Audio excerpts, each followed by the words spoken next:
Voter പട്ടിക ആരോപണങ്ങൾക്ക് പിന്നാലെ കടുത്ത മത്സരത്തിനൊരുങ്ങുന്ന തദ്ദേശ സ്ഥാപനങ്ങളിലൊന്നാണ് കോഴിക്കോട് കൊടുവള്ളി നഗരസഭ. വോട്ടു തിരിമറിയിൽ മുന്നണികൾ പരസ്പരം പഴിചാരുകയാണ്. LD ക്ലാർക്കിന്റെ ആത്മഹത്യ, നഗരസഭാ സെക്രട്ടറിയെ കാണാനില്ലെന്ന പരാതി തുടങ്ങി വിവിധ വിഷയങ്ങൾ കൊണ്ട് സംഭവബഹുലമാണ് കൊടുവള്ളിയിലെ പോർക്കളം.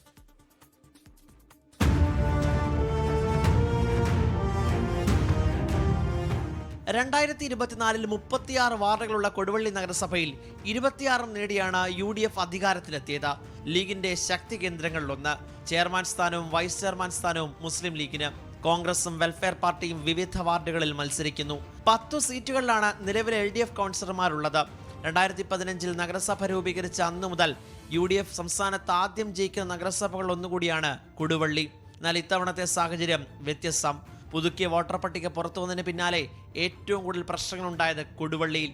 37 വാർഡാക്കി ഉയർത്തിയ നഗരസഭയിൽ 1000-ലധികം വോട്ടുകൾ കാണാനില്ലെന്ന പരാതിയുമായി പ്രദേശവാസികളെത്തി.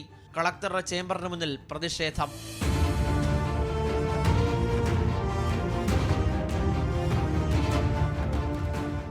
വോട്ടുകൾ അട്ടിമറിച്ചത് UDF ആണെന്ന് LDF-ഉം LDF ആണെന്ന് UDF-ഉം ആവർത്തിച്ചു. ആരോപണ പ്രത്യാരോപണങ്ങളാൽ സംഭവ ബഹുലം. കൊടുവള്ളി നഗരസഭയുമായി ബന്ധപ്പെട്ടുകൊണ്ട് ഇപ്പോൾ ഉയർന്നു വന്ന പ്രശ്നങ്ങൾ ബോധപൂർവം ഉയർത്തിക്കൊണ്ടുപോകുന്ന ചില വിഷയങ്ങളാണ്. അവിടെ ഇപ്പോൾ അവർ നിലവിലുള്ള ആളുകൾ, ജീവിച്ചിരിക്കുന്ന ആളുകൾ വോട്ടർ പട്ടികയിൽ നിന്ന് മരിച്ചായി രേഖപ്പെടുത്തി എന്നൊക്കെയാണ്.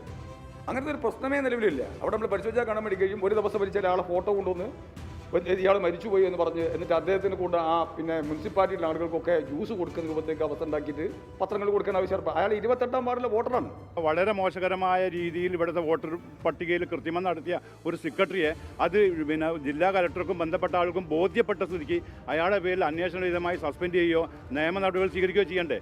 വിവാദങ്ങൾക്ക് പിന്നാലെ നഗരസഭാ സെക്രട്ടറി നാടുവിട്ടു. പുതിയ സെക്രട്ടറിയെ ആവശ്യപ്പെട്ട് തെരഞ്ഞെടുപ്പ് കമ്മീഷനിൽ പരാതിയുമായി UDF. സെക്രട്ടറിയെ നിയമിച്ച തദ്ദേശ ഭരണ വകുപ്പിന്റെ ഉത്തരവ്. ഇതിനിടയിൽ LD ക്ലാർക്കിന്റെ ആത്മഹത്യയും ആത്മഹത്യയ്ക്ക് പിന്നിൽ LDF ആണെന്ന ഭരണകക്ഷി ആരോപണങ്ങൾ. അങ്ങനെ തുടരുന്നു കൊടുവള്ളി കഥകൾ. 10 വർഷം നഗരസഭ നടപ്പിലാക്കിയ വികസന പ്രവർത്തനങ്ങളും ജനാധിപത്യാവകാശം അട്ടിമറിക്കാൻ ശ്രമിച്ച LDF-നെ ഇല്ലാതാക്കാൻ ഒരുമിച്ച് നിൽക്കുക തുടങ്ങി മുദ്രാവാക്യങ്ങൾ ഉയർത്തിയാണ് UDF പ്രചാരണം. നഗരസഭയിലെ UDF ഭരണത്തിലെ അഴിമതിയും രണ്ടാം പിണറായി സർക്കാരിന്റെ വികസന നേട്ടങ്ങളും എണ്ണിപ്പറഞ്ഞായിരിക്കും LDF പോരാട്ടം സജീവമാക്കുക. കോഴിക്കോട് നിന്നും YS അഭിനന്ദ്, 24. ലോകത്തെവിടെയായാലും ഏത് സമയത്തും 24 വാർത്തകളും ഓഗ്മെന്റഡ് റിയാലിറ്റി പാക്കേജുകളും എക്സ്പ്ലെയിനറുകളും വിശദമായി കാണാൻ ഞങ്ങളുടെ YouTube ചാനൽ നിങ്ങൾക്ക് സബ്സ്ക്രൈബ് ചെയ്യാം.